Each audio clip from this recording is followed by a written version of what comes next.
Hello everyone. नमस्कार मेरे प्यारे दोस्तों। इन दिनों भारत और अमेरिका चर्चा में है, क्योंकि ऐसा बोला जाता है कि भारत और अमेरिका में दोस्ती है। बट सच कहें मेरे भाई, तो कभी भी जब भारत को जरूरत पड़ा तो अमेरिका साथ नहीं दिया है। और इस बार ये कारनामा जो है ट्रम्प साहब करके दिखा रहे हैं। तो उसी से रिलेटेड देखते हैं, एक संपादकीय का विश्लेषण है और इसके बारे में समझते हैं, फिर हम अपनी बातों को आपसे शेयर करेंगे। सबसे पहले हम अपने सत्ता तंत्र के विमर्श में मौजूद विरोधाभासों का विश्लेषण करें। अमेरिका के साथ ऐसी नौबत क्यों आई कि भारत के साथ जो है टैरिफ टैरिफ खेल रहा है ना। जो आता है आंख दिखा के निकल जाता, बगल में साला जिसको जन्म दिया है भारत, बांग्लादेश, वो भी आके आंख दिखा के निकल जाते हैं, है ना। मतलब बांग्लादेश का अस्तित्व ही नहीं था, भारत ही बनाया ना उसे, और वो भी भारत को आंख दिखा देता है। बगल में जो है कि मान के चलिए कभी कभी नेपाल भी आंख दिखाने लगते हैं। और भी छोटे छोटे हैं जो कभी शांत होते हैं, तो अब जाके अमेरिका दिखाता है। अमेरिका वैसे हमेशा से भारत के साथ जो है गद्दारी वाला सलूक किया है, लेकिन हम लोग नहीं बोलते हैं। पता नहीं इसके पीछे क्या रीजन है, मुझे नहीं पता। बट पहले हम देखते हैं। ये एक एडिटोरियल का एनालिसिस है basically. Shekhar Gupta ji editor in chief है द प्रिंट के, उन्हीं का है ये। तो इनके बारे में पहले देखते हैं कि क्या है। इन दिनों दुनिया भर में ट्रंप का मनोवैज्ञानिक विश्लेषण जो है किया जा रहा है।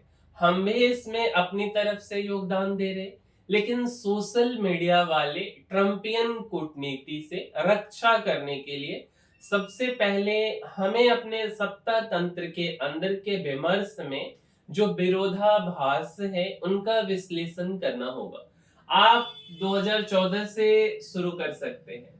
यह वह समय था जब हमारा सत्ता तंत्र एक ताकतवर नेता के लिए 30 वर्षों से इंतजार के खत्म होने का जश्न मना रहा था। चेतावनी की पहली घंटी तब बजी जब सी जिनपिंग की फौज दक्षिणी लद्दाख के शुमार इलाके में टहलने के लिए आ पहुंची। यह लगभग उसी समय हुआ जब हम अहमदाबाद में सी की खातिरदारी कर रहे थे। एक नई दुनिया में भारत ने ऐसी ताकत के रूप में कदम रखा था जिसकी अनदेखी नहीं की जा सकती, और जो बहुध्रुवीकरण और बहुगुटबंदी का पाठ पढ़ा रहा था। चरम स्थिति 2023 में आई, जिस साल G20 का आयोजन हुआ, और इस समय तक दुनिया में भारत के ही चर्चे होने लगे थे। जल्द ही वह दुनिया की चौथी सबसे बड़ी अर्थव्यवस्था बनने जा रहा था। क्वाड की धुरी बन गया था। इस सबसे भी उल्लेखनीय बात यह थी कि हम किसी संधि से बंधे नहीं थे। हम उन चार देशों में शुमार थे जो चीन की आंखों में आंखें डालकर देख सकते थे, और जिसने अपनी 3488 किलोमीटर लंबी सीमाओं पर 1 लाख सैनिकों को तैनात कर रखा था। भारत अंततः अपनी ताकत का प्रदर्शन कर रहा था, जो अपने चरम पर तब दिखा जब भारत मंडपम में मोदी से हाथ मिलाने और गले लगने के लिए G20 देशों के शासनाध्यक्ष कतार में खड़े नजर आए। भारत दुनिया को और खास तौर से पश्चिम को उपदेश पिला रहा था।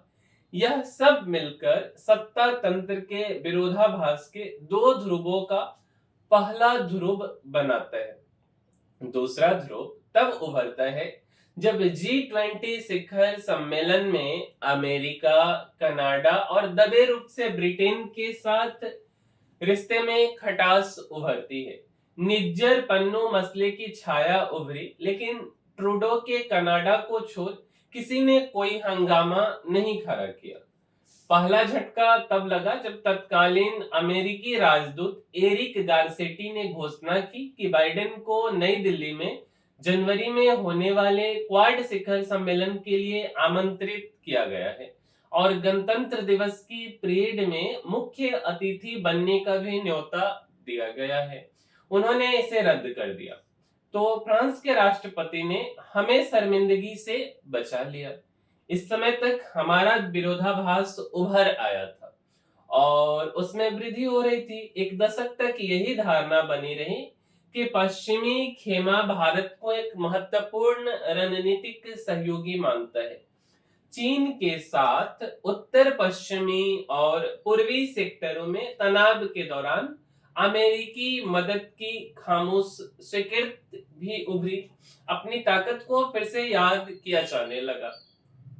यह कि पश्चिम हमारे प्रति उग्र रवैया रखता है, वह आत्मनिर्भर भारत के उत्कर्ष को मंजूर नहीं कर सकता, आदि इत्यादि।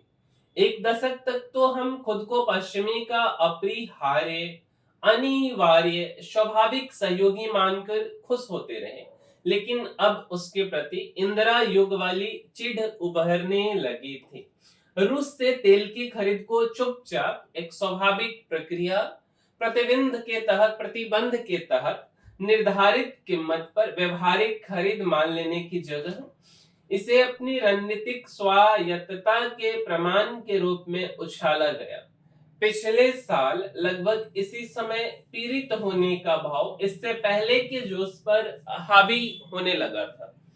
शेख हसीना के पतन के लिए अमेरिका उदारवादी प्रतिष्ठानों और क्लिंटन, ओबामा के डीप स्टेट गुप्त मंडली को जिम्मेदार बताया जाने लगा, लेकिन उन सब ने निश्चित ही अपने हिसाब से लोकतांत्रिक शक्तियों की उसी तरह मदद की जिस पर अरब स्प्रिंग की थी। इसने दो तरह से हमें नुकसान पहुंचाया। एक तो यह कि 1998 के बाद 25 वर्षों में हमने अमेरिका से नए रिश्ते जोड़ने के लिए जो निवेश किए वे बेकार चले गए। दूसरे, हम खुद को इतना प्रताड़ित मानने लगे कि यह समझने की भी कोशिश नहीं की कि हमारी कूटनीति इतनी आसानी से कैसे हार गई। भारत ने बांग्लादेश में भारी निवेश किया था और यह केवल व्यापार के क्षेत्र में नहीं था। दोनों देशों ने सीमा समझौता भी खुले दिल से किया था। भारत हर साल 20 लाख से ज्यादा बांग्लादेशियों को वीजा जारी कर रहा था। किसी को भनक नहीं लगी कि हसीना कितनी अलोकप्रिय हो गई थी। कड़वी हकीकत यह है कि बांग्लादेश का हसीना विरोधी नेटवर्क और पाकिस्तान दोनों अमेरिका से बेहतर तरीके से निपटे। यह तब था जब हम अमेरिका में प्रवासी भारतीयों के उत्कर्ष का जश्न मनाते रहे हैं। टॉप सीईओ के पदों पर और अमेरिकी राजनीति के कुछ सितारों में भारतीय मूल के व्यक्तियों की गिनती करते रहते हैं। ये हस्तियां हमारी बड़ी पैरोकार बने, इसके लिए हमारी कूटनीति को उन्हें जोड़ने की कोशिश करनी पड़ेगी।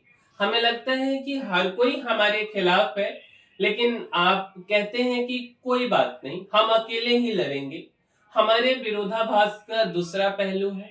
अफसोस की बात यह है कि हम नई हकीकत का आकलन किए बिना और उसका माकूल जवाब दिए बिना पीछे लौटने को तैयार हैं।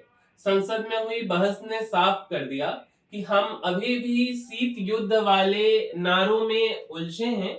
पाकिस्तान को सद्बुद्धि देने और उसे खुद को विनाश से बचाने की सलाह देने के लिए ट्रंप को धन्यवाद दिया जाता तो इससे कोई नुकसान नहीं पहुंचता। ट्रंप को झूठा बताने के संकेत देने की जगह संसद में यह बयान दिया जा सकता था। ऐसा क्यों नहीं हुआ? क्योंकि राहुल गांधी ने संघर्ष विराम होने के चंद घंटे के भीतर ही पहला वार कर दिया कि सरकार ने मध्यस्थता स्वीकार की। राहुल सरकार को अपना एजेंडा बदलने के लिए अक्सर उकसाते रहते। यह सब पीड़ित होने के गहरे भाव में और इजाफा ही करता है। और बेसिकली यह लेखक के अपने विचार है। क्या हम नई हकीकत का आकलन कर पा रहे हैं? हमें लगता है कि हर कोई हमारे खिलाफ है, लेकिन हम कहते हैं कि हम अकेले ही लड़ेंगे। यह हमारे विरोधाभास का दूसरा पहलू है।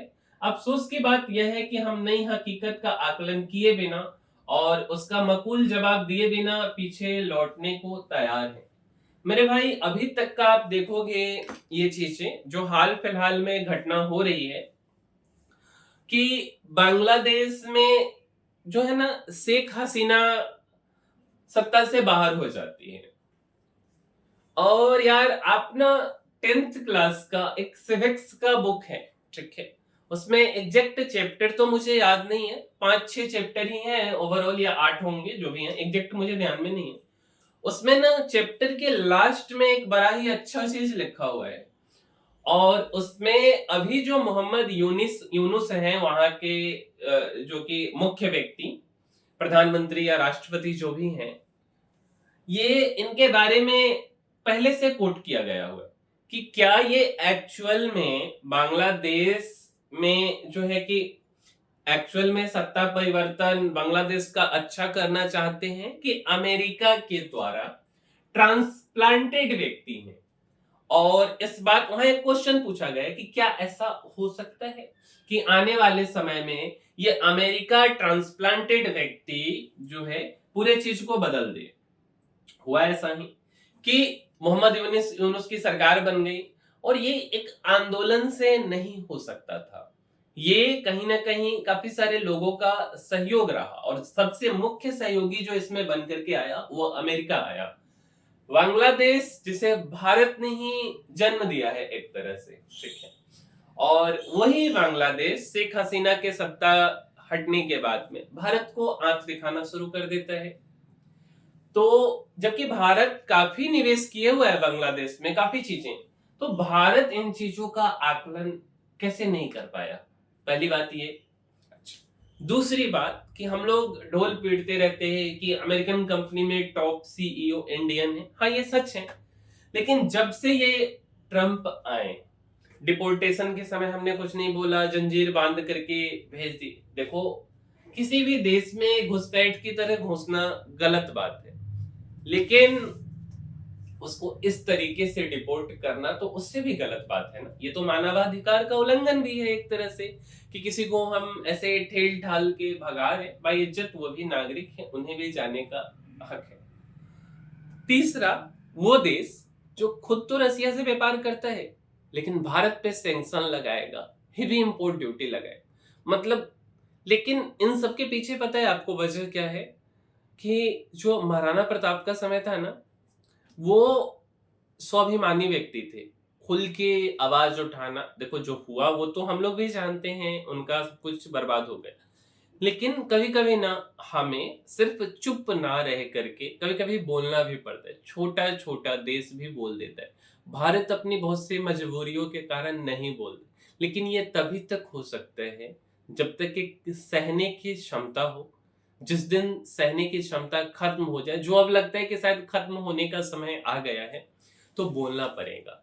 क्योंकि कोई भी देश ऐसा नहीं है कि भगवान का वरदान है अमेरिका में, या उनके जो भी भगवान होंगे उनका वरदान है कि वे लोग इतना आगे हैं। मेरे भाई, उन्होंने अपने ह्यूमन रिसोर्स का अच्छा से यूज किया है, और पूरे दुनिया में भारत से ज्यादा ह्यूमन रिसोर्स अभी किसी के पास नहीं है। और शायद अगर हम गलती करके भी, ठोकर लग करके भी अपने ह्यूमन रिसोर्स को उपयोग करके सही से पढ़ा लिखा करके अच्छा चीजें, नया नया रिसर्च हो, डेवलपमेंट हो, तो ऐसा नहीं है कि आने वाले समय में अमेरिका हमें आंख दिखाएगा, फिर भारत दुनिया को आंख दिखा सकता है। बस दिक्कत क्या है? हमें एक कठोर कठिन निर्णय की जरूरत है। अगर हमारे जो नेतागण हैं वो अगर कठोर निर्णय ले, हर लोग थोड़ा थोड़ा सा कंप्रोमाइज करे, तो एक दिन जरूर आएगा जब भारत विश्व गुरु बने, दुनिया को लीड करेगा। बस बोलने से ये चीजें नहीं होगी। हम अपने ह्यूमन रिसोर्स का उपयोग करें, और उचित से उचित कठोर निर्णय हमारी सरकार को लेना पड़ेगा। और यह हमारे अपने विचार हैं, ऐसा नहीं कि किसी को ठेस पहुंचाने वाले विचार है। तो इस वीडियो में इतना ही, और मिलते हैं हम अगले वीडियो में। और अगर आपको हमारा वीडियो पसंद आया, हमारा वीडियो आपको अगर अच्छा लगा, तो मेरे भाई इस चैनल को आपको लाइक करना है, शेयर करना है और सब्सक्राइब करना है। इसी के साथ हम इस वीडियो को समाप्त करते हैं और मिलते हैं अगले वीडियो में। तब तक के लिए धन्यवाद।